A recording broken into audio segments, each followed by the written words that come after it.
Nobody saw it coming. Not the crew, not the cast, and definitely not the fans glued to their screens. It was supposed to be just another day of reality TV chaos. It's the kind you've seen 100 times before. It's playful shade, a little gossip maybe, a reunion teaser. But when Sierra walked in, the air shifted instantly. Her expression wasn't the usual smirk. It was sharp, deliberate, and heavy with something no one wanted to touch. She didn't sit, she didn't smile, she didn't even blink at the cameras. Instead, she went straight for Yandy, point blank, accusing her of protecting someone Sierra described without hesitation as a monster. The room froze. Every head turned. Producers leaned in, sensing they were about to capture the kind moments you can't script, the kind of drama that would echo long after the lights went out. And then came the part that made even the most seasoned castmates stiffen. Sierra claiming she had the truth. The kind of truth that, if she let it out, could end Mendeecees forever. Fans didn't just gasp. They lit up timelines. Hashtags started, forming in real time, and the whispers turned into a roar. Something big was about to drop, and no one knew who'd survive it. The tension in the room was already heavy before Sierra even opened her mouth. But the moment her words landed, it felt like the air had been sucked out completely. Yandy didn't even flinch at first, but you could see her grip on her phone tighten just enough to give her away. The rest of the cast looked back and forth like they were watching a storm form in slow motion. Kirk shifted uncomfortably in his seat. Rashida crossed her legs tighter, and Spick's eyes darted from Sierra to Yandy like she was trying to predict the first move. Bambi tilted her head, studying Sierra like she was calculating just how far this was about to go. No one spoke, and that silence was louder than anything anyone could have said. Sierra's voice was calm, but her words cut sharper than any shout. She said she had been holding on to something for weeks, watching how Yandy defended Mendeecees at every turn, shutting down any whispers, blocking out anyone who dared to suggest he wasn't the man she claimed he was. She said she'd kept her mouth shut out of respect, but that respect had limits, and those limits had been pushed past the point of no return. "You're protecting him," she said, her tone low but firm. "But you're not protecting yourself, and you're definitely not protecting the truth." Yandy's lips parted slightly like she wanted to say something, but nothing came out. Her eyes flickered for just a second, a flash of something, fear maybe, or anger, before she looked down again. That was enough to make a murmur run through the room. Even Queen Key, who usually had a quip ready for moments like this, stayed silent, watching the scene unfold with a rare seriousness. Sierra reached into her bag and pulled out her phone, and the way she tapped the screen made it clear she wasn't bluffing. The tension thickened as the faint sound of a recording filled the air. Mendeecees' voice was unmistakable. It was low, measured, almost too careful, and he was speaking to someone who wasn't Yandy. The room went still. You could hear the clink of Spice's bracelet as she set her drink down, the scrape of Kirk's shoe against the floor as he shifted again. "You told her she was blocked." The woman's voice in the recording said, "I didn't want to deal with her overthinking," Mendeecees replied softly. "She turns everything into a storm, and I don't need more chaos." A gasp slipped from someone in the back. Sierra stopped the audio right there. She didn't need to play the rest for her point to land. "This was 2 weeks before the reunion," she said, looking directly at Yandy. "So either he lied to you, or you lied to all of us."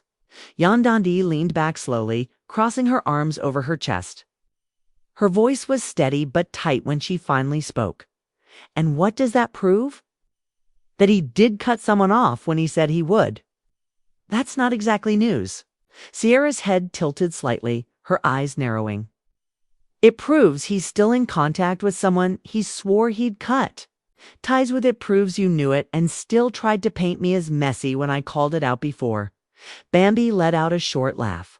Not because it was funny, but because it was one of those uncomfortable moments where the truth lands so hard you don't know what else to do. The producers at the back exchanged glances. You could feel the crew leaning in just enough to catch every word without missing a single reaction. Mendeecees wasn't in the room yet, but his presence was there, hanging like a shadow over everyone.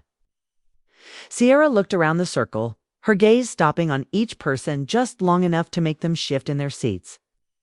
"I've been painted as the problem. More times than I can count," she said. "But today I'm putting the real problem on the table." Rashidita finally spoke, her voice quiet but carrying across the room. "Girl, you know this is about to blow up, right?" Sierra didn't hesitate. "Good, because I'm done letting this man walk around like he's untouchable."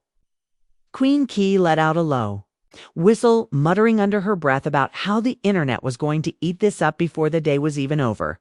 Spice nodded slowly, eyes still locked on Yandy, like she was waiting to see if she'd snap back or break down. Yandy finally stood, the movement sharp enough to make a couple people flinch. "You think you're doing me a favor?" she asked. "You? Think putting this on blast is going to make me see something I don't already know?" "I've been living in the middle of this mess for longer than you've even been around it. But thanks for adding fuel to the fire." Her voice cracked just enough at the end to betray her composure, and Sierra caught it instantly. "Then why keep defending him?" she asked. "Why keep making yourself the shield for someone who doesn't deserve it?" The question hung there, unanswered. Yandy's jaw tightened, and she glanced toward the door like she was debating whether to leave or stand her ground. Just then, the door opened and Mendeecees stepped in, scanning the room like he'd just walked into the aftermath of an explosion he knew was his fault. He greeted no one, just stood there waiting for someone to speak. Yandy didn't look at him, didn't acknowledge him at all. 'Twas Sierra who broke the silence. "They heard it," she said, tilting her head slightly toward the group. "They know what you've been doing." Mendeecees' eyes flickered toward Sierra, then to Yandy, then back to Sierra again. "You're twisting things," he said slowly, almost like he was testing each word before letting it out. "You don't know the whole story." Sierra's laugh was dry, with no humor behind it. "Oh, I know enough, and so does everyone else now." Kirk tried to jump in with some kind of lighthearted comment, but the glare Yandy shot him made him stop mid-sentence. The energy was too raw for anyone to soften it with a joke. Mendeecees stepped forward, but Yandy moved back just enough to keep distance between them. "Don't," she said quietly. "Not right now." He paused, his hands at his sides, his shoulders tense. The silence between them was louder than any argument could have been. Bambi looked away, almost like she didn't want to see whatever was about to happen next. Queen Key pulled out her phone, no doubt already thinking about how the live tweets were going to be fire once this hit the air. Sierra folded her arms, her tone unshaken. "You keep telling everyone you're the victim? You keep acting like people are out to get you. But the truth is, you've been out here playing both sides, and it's finally catching up." Mendeecees shook his head, muttering something about how she didn't know what she was talking about, but it was too late. The looks on the faces around him said everything. Whether or not they had proof, they'd already made up their minds. Rashida leaned back, whispering something to Kirk that made him frown. Spice took a sip of her drink like she was settling in for the rest of the storm.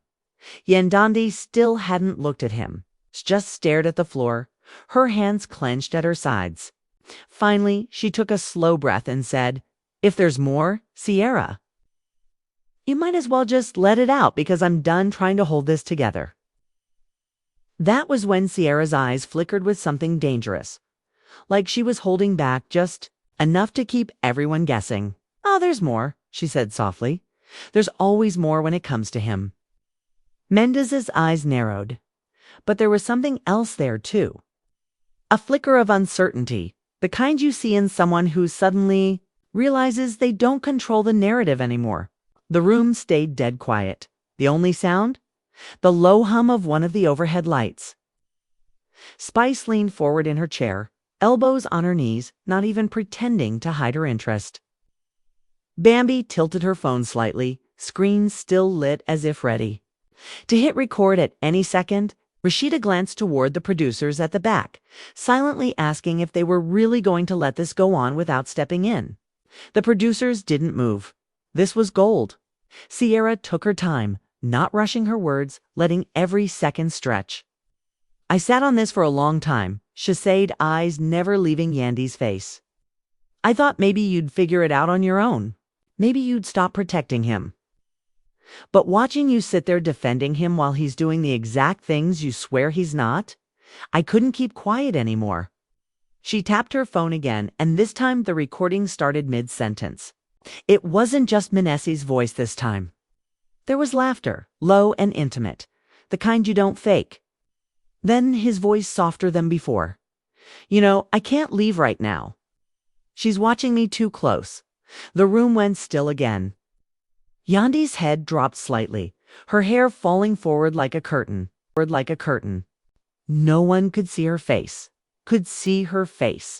Mendeecees let out a slow, deliberate breath. That's not what it sounds like, he said, his voice low but firm. You're twisting it. Sierra's lips curved into a small, humorless smile. Sounds exactly like what it is, and you know it. She put her phone down on the table, face up like an unspoken dare for anyone to pick it up and play more. No one moved. Finally, Yandy looked up. Her eyes were glassy but hard. So, this is what we're doing, she asked, her voice quiet but steady. We're just going to air it all out in front of everybody. Sierra didn't flinch. We know. I'm not the one who's been lying. I'm just the one making. Sure, the truth comes out. Mendeecees tried to speak again, but Yandy cut him off without even looking at him. Don't. Just don't. The weight of her voice hit the room hard. Mendeecees froze mid-breath, his jaw tightening as he looked toward the floor. Rashida shifted in her seat, whispering something to Kirk about how this was about to turn ugly. Kirk didn't respond, just kept watching like he was trying to figure out how far this was going to go. Spice finally broke the silence with a dry laugh. You know, I've been in some messy rooms before, but this one right here, might be the crown. Sierra leaned back in her chair, her expression almost a calm. This isn't about being messy, she said. This is about stopping the narrative that I'm the problem. I've been taking the hits for calling him out while you've been bending over, backwards to make him look spotless. She turned her gaze back to Yandy. You deserve better than this. And deep down, you know it. Yandy's lips pressed into a thin line. She didn't respond, just stared straight ahead like she was trying to keep herself from falling apart in front of everyone. Mendeecees took a step toward her, but Bambi suddenly shifted, leaning forward with a look that said she might stand up if he got any closer. The energy was that tense. You've been painting me as desperate, Sierra went on, her voice sharper now. You called me thirsty, clout-chasing, all that. And the whole time you've been sitting on lies bigger than anything you've accused me of. Queen Key shook her head slowly, muttering that the internet was going to eat this alive. Spices. Phone buzzed on the table. And she didn't even try to hide the smirk as she glanced at it. People already talking about this, she said. Someone's leaking live updates. That made the room shift again. Suddenly, everyone knew whatever was happening here wasn't just staying in this room. The outside world was already getting pieces, and the pace was only going to pick up. Mendeecees looked toward the back as if trying to find the leak, but the producers avoided his gaze. They didn't have to say it. This was going to air one way or another. Yandy finally broke her stillness, turning to face Sierra fully for the first time since she walked in. You think this is going to fix anything? She asked. You think embarrassing me in front of them, in front of the cameras, is going to make him change? Sierra's voice softened, but not in a kind way. No, I think it's going to make you stop covering for him. Mendeecees ran a hand down his face, muttering something about people not understanding context. Spice shot him a look. We understand. Enough. Rashida added, you might want to stop talking before you make it worse. Bambi sat back, crossing her arms, watching the whole thing like she was already replaying it in her head for later. There was a sudden shift in the doorway, and everyone turned to see Mama D walking in. her eyes sweeping the room like she'd walked into a funeral. "Lord have mercy," she said. "What in the world did I just step into?" Bambi shook her head. "You don't even want to know." Mama D gave a slow smirk. "Oh, I want to know. I definitely want to know." Sierra didn't take her eyes off Yandy. "You don't have to answer me right now, but at some point, you're going to have to decide whether protecting him is worth losing yourself." Yandy's eyes dropped again, and the silence that followed felt like it stretched for minutes. Finally, she pushed her chair back and stood, walking past Mendeecees without looking at him. He turned like he was going to follow her, but Spice reached out and grabbed his arm lightly. "Let her breathe," she said. The door shut behind Yandy, leaving the rest of them in a room thick with leftover tension. Sierra exhaled slowly, leaning back again. "And that," she said quietly, "is just the beginning." Mendeecees shot her look sharp enough to cut glass. "You don't know what you've started," he said. Sierra's eyes didn't waver. "Oh, I know exactly what I've started." Mendeecees stayed frozen in the middle of the room, his chest rising and falling a little too fast. Like he was trying to keep his composure, but the pressure was getting to him. Spice leaned back in her seat, crossing her legs slowly, her gaze locked on him the way you watch a fuse burn down. Bambi tapped her nails on the armrest, the sound sharp against the quiet. Queen Key tilted her head, not saying a word, just watching with a kind of look that said she was already imagining how this was going to play out in the group chats and on fan pages. Rashida broke the silence first, her voice low. "You might want to think about how you handle this, because right now you're not winning in this room or outside it." Kirk nodded slightly, still avoiding direct eye contact with Mendeecees. Sierra didn't move, didn't even shift in her chair. She had a calm that was more unnerving than anger. "You've been running this game for a long time," she said evenly. "But the thing about games is they end. And the way you've been moving, you are always going to run out of time." Menz let out a short, humorless laugh. "You think you're some kind of hero?" he asked, his tone carrying more bite than before. "You're not saving anybody. You're just stirring up drama for the cameras." Sierra's eyes narrowed. "This was just for the cameras. I could have done it seasons ago. I waited because I thought maybe you'd change. I waited because I didn't want to be the reason she saw the truth. But you don't change. You just get better at hiding." The words hung in the air, and even the crew seemed to stop moving. Spice glanced toward the doorway, half expecting Yandy to come back in, but it stayed empty. Queen Key finally spoke, her tone somewhere between disbelief and curiosity. "So are we talking just talking, or are we talking receipts with faces, dates, and places?" Sierra didn't blink. "Both." A ripple went through the room, small gasps and muffled whispers. Bambi raised her brows, leaning in like she wanted to hear more. Mendeecees' voice got lower, his words measured.